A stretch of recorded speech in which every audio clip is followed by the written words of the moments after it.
Welcome back to the next episode of Video Vinyl Spotlight, everybody. My name is Rich from richdgmono, and today I want to talk about another Blue Note, my favorite label. So I think in anticipation of getting back into doing videos, I recently acquired a bunch of Blue Note Classic Series LPs. One of them I want to talk about here today, and that record is Lee Morgan's The Sidewinder. This is a classic. Most jazz fans have it in their library.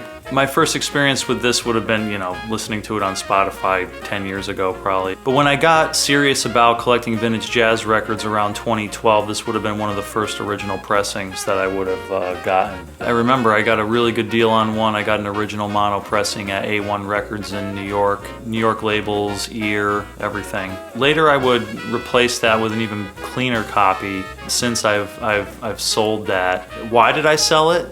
Well, this is not my favorite album. In fact, I'm really only here for the amazing track Gary's Notebook. The rest of the album, I could take it or leave it. Totem Pole is the only other track on here that I would really want to listen to in regular rotation. The Sidewinder has got its moments, like with Lee Morgan and Joe Henderson solos, I feel like. I don't know, there's a lot of tracks on here that are kind of what I would call hokey. And I feel like Lee Morgan had a tendency to write kind of hokey sounding stuff. Don't get me wrong, Lee Morgan is one of my favorite jazz artists, jazz composers of all time. But he could also write stuff like Boy What a Night and The Sidewinder. The quality of the pressing, it sounds great. It was mastered by Kevin Gray, of course. This is part of the Blue Note Classic Series, pressed at Optimal in Germany. I love Optimal. I love their pressings, nice and heavy, nice and quiet usually. When I got all these new Classic Series records, it really confirmed, like cleaning them and playing them all and then playing them a second time, it really confirmed that dehorning is a real thing. It's kind of like a sort of bittersweet thing about vinyl is that the first play is never the best play. You gotta get those little sharp edges smoothed out with a couple of plays.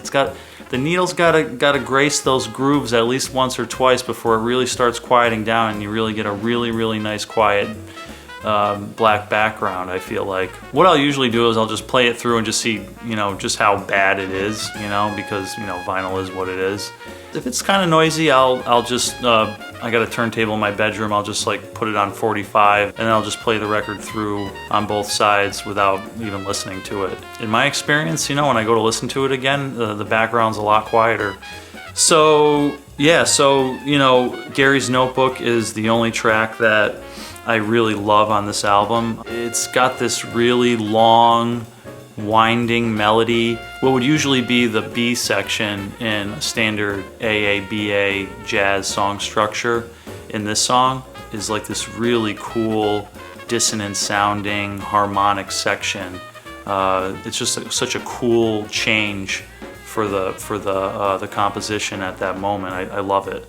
It's, in my opinion, it's so much better than the other songs on the record. Billy Higgins was getting a lot of work for Blue Note at that time. From studying Rudy Van Gelder, I know Rudy loved Billy Higgins. I feel like he had a specific way of recording Billy Higgins, and on top of that, Billy Higgins played a certain way, and his drum kit had a certain sound, and I just think all that stuff wrapped together just creates a very different sound for Billy Higgins compared to other drummers that Blue Note had on their sessions or that Rudy recorded at this time.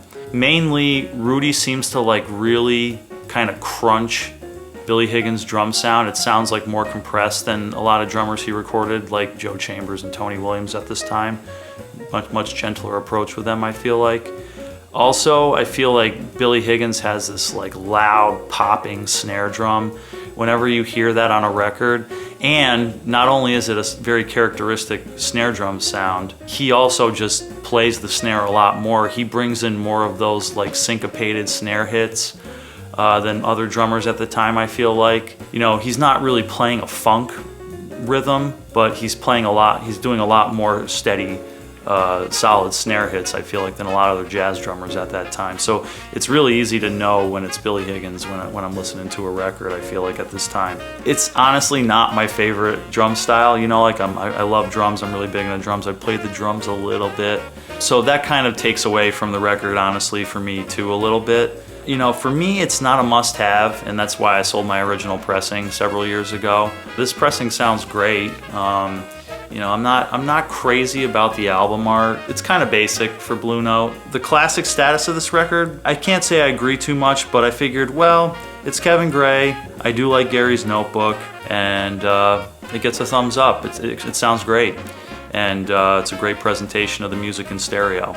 All right, so that'll do it for my video vinyl spotlight review of Lee Morgan's The Sidewinder. So stay tuned for the next one, and thanks for watching.